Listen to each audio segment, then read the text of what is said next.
trying to figure out, are we living in a world with or without gatekeepers, and what the impact of that is going to be to us, the people. You know, I would argue that we, the people, have a voice that matters, and that that if you collectively try to, you can stand up and change the world. And that friends of mine from New York City right now are in a classroom in Tanzania. AJ's there and his wife, and what are they doing? They're teaching kids to tweet. They're with Stacy Monk, and they're actually, Stacy last year during Thanksgiving decided that she wanted to raise money and within 48 hours she raised more than she raised like $11,000. And with that $11,000, she went to Tanzania and built a classroom. And now she's gone back and actually she's teaching the kids how to use the technology.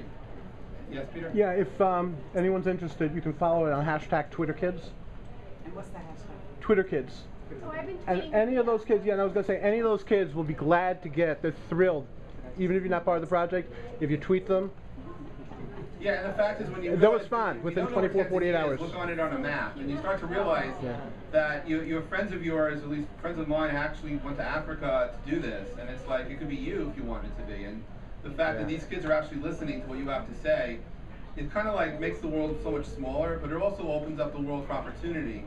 And that, despite how cynical you might be, particularly people new to Twitter who think that no one really gives a damn what I'm doing, where I am, or what I'm thinking, I would argue the reverse, that the more we are connected, two things that I've noticed is that not only do you have serendipity, but you also feel humanity, and that for the first time in a very long time, you start to connect with other humans in a way that we never could before. And although it's digital, when you're not really having face-to-face interaction, there's something there, and there's a presence being felt. And I think one of the powers that Twitter represents, or at least enables, is this extended presence, and being able to feel people in areas that you're not necessarily in your close circles is something which is just changing. And you take a look at that, and you then match that with everything else that's happening, and that's sort of why I'm doing this conference.